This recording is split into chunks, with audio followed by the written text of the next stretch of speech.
Assalamualaikum warahmatullahi wabarakatuh. Kembali lagi di Sobat Sejiwa, solusi bantuan sehatkan jiwa. Baik, pada video kali ini saya akan membahas mengenai quarter life crisis dan bagaimana sih cara mengatasi quarter life crisis ini menurut Islam.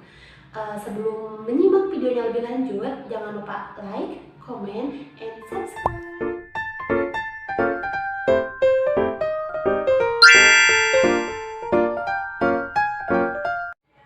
Halo sobat, siapa nih yang pernah merasakan lagi ada di fase sebel dengan keadaan sendiri, benci sama diri sendiri, atau bahkan sering cemas karena memikirkan hal yang enggak, seperti memikirkan masa depan yang belum menentu. Nah, bisa jadi itu keadaan atau fase di mana kamu mengalami atau sedang di fase quarter life crisis. Nah, jadi quarter life crisis ini merupakan suatu keadaan atau fase di mana seseorang menanyakan dan mencari jati dirinya. Nah, fase ini biasanya dialami di sekitaran usia remaja akhir menuju dewasa atau usia 18 sampai 30 tahun. Tanda-tanda fase ini bisa aja ketika kamu merasa kesepian, merasa gak punya teman untuk bisa diajak berbagi cerita, atau bahkan merasakan anxiety atau merasakan kecemasan yang berlebihan karena memikirkan masa depan. Nah, itu bisa aja kamu sedang berada di fase quarter life crisis ini. Pada masa quarter life crisis ini bukan berarti kita sedang ada di masa atau di umur yang hina. Semua usia yang telah kita lalui itu adalah suatu keberkahan. Jalani semuanya dengan rasa ridho dan syukur kepada Allah Subhanahu wa Ta'ala. Disitulah letak kebahagiaan dan kedamaian dalam hidup. Sepelik apapun masalah yang tengah kita hadapi, teruslah berusaha dan berjuang dalam menjalani hidup ini. Dan nyatanya, setiap dari kita harus pernah merasakan rasa kecewa, sakit, dihina untuk menggapai masa depan yang indah. Yakinlah pertolongan Allah itu sangatlah dekat. Sebagaimana firman Allah dalam surat Al-Baqarah ayat 214 yang artinya, mereka ditimpa kemelaratan, penderitaan, dan diguncang dengan berbagai cobaan. Sehingga Rasulullah dan orang-orang yang beriman bersama berkata, kapankah datang pertolongan Allah? Ingatlah, sesungguhnya pertolongan Allah itu dekat.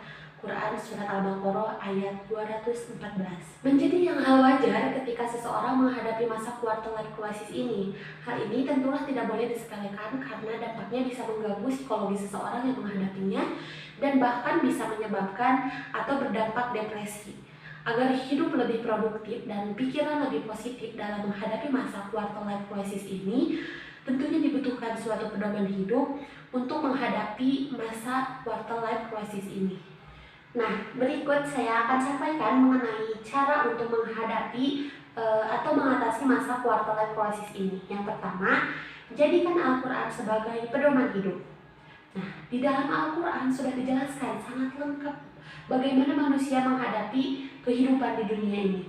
Manusia diciptakan melainkan suatu sebab dan suatu tujuan, maka pastilah ada pedoman hidup yang harus manusia pegang guna mengarahkan kepada kehidupan yang lebih baik dan bermanfaat untuk manusia lainnya.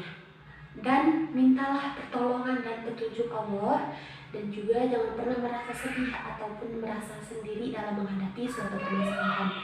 Allah akan selalu bersama hambanya, dan berdoalah kepada Allah atas segala keinginan yang ingin kita capai. Teruslah berusaha melakukan yang terbaik dan jangan pernah menyerah atau merasa lelah atas hasil yang telah kita kerjakan.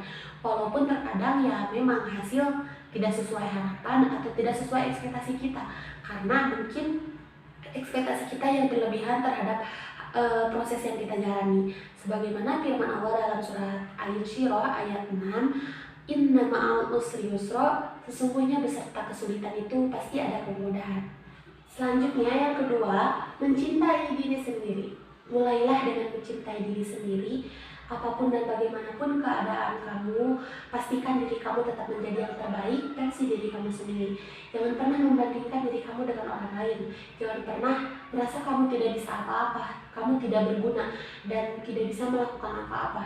Teruslah memotivasi diri sendiri bahwasanya kamu bisa melakukan sesuatu yang terbaik dan kamu hebat apabila kamu melakukan kekurangan dalam diri kamu, jangan jadikan itu kelemahan, melainkan teruslah mengevaluasi diri dan memperbaiki diri agar menjadi yang lebih baik lagi.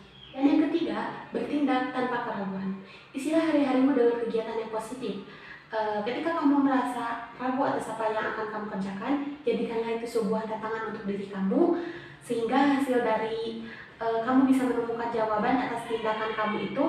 Yakinlah Allah adalah sebaik-baiknya perencana dan Allah Maha mengatur atas segala sesuatu. Sebagaimana firman Allah dalam surat Al-Imran ayat 54, Wallahu khairul makirin, dan Allah lah sebaik-baiknya membalas tipu daya.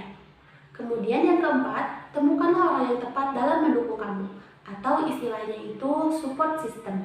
Karena kita sebagai manusia, kita sebagai makhluk sosial yang tentunya tidak bisa hidup sendiri-sendiri. Maka dari itu, temukanlah seseorang yang bisa mendukung kamu dalam hal yang positif atau hal kebaikan. Bergaulah dengan seseorang dengan cara yang baik dan tentunya tidak berlebihan. Tapi ingat, jangan pernah menggantungkan hidupmu kepada orang lain atau kepada manusia. Karena support system terbaik adalah diri kalian sendiri, dan manusia itu bisa berubah atau bisa meninggalkan kita. Maka dari itu hal yang tepat adalah gantungkan dan sandarkanlah atas segala harapan kamu sekarang itu kepada Sang Khalik, Allah Subhanahu wa Ta'ala.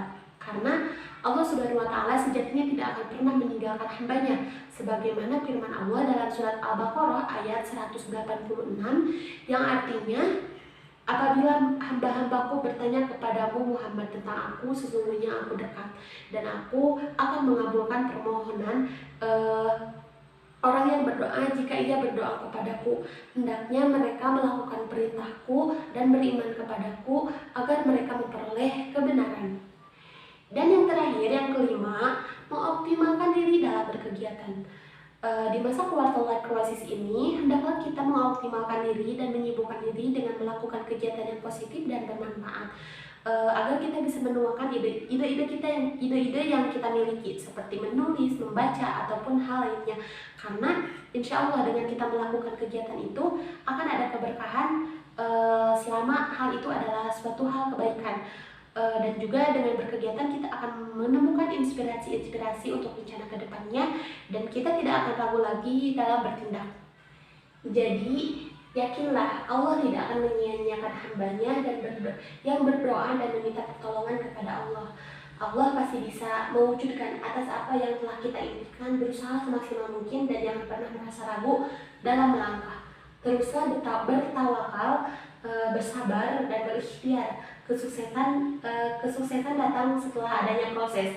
Nikmatilah proses selama quarter life crisis ini dan serahkanlah semuanya kepada Sang Khalik, Allah Subhanahu wa Ta'ala, hingga akhirnya kita bisa sampai pada tempat yang bernama kesuksesan. Amin ya rabbal alamin. Mungkin dicukupkan pembahasan kali ini mengenai quarter life crisis dalam Islam dan bagaimana cara mengatasi quarter life crisis ini. Semoga ada manfaatnya. Jangan lupa like, comment, dan subscribe. Dan sampai jumpa di video selanjutnya, dan tentu dengan pembahasan yang lebih menarik lagi. Assalamualaikum warahmatullahi wabarakatuh.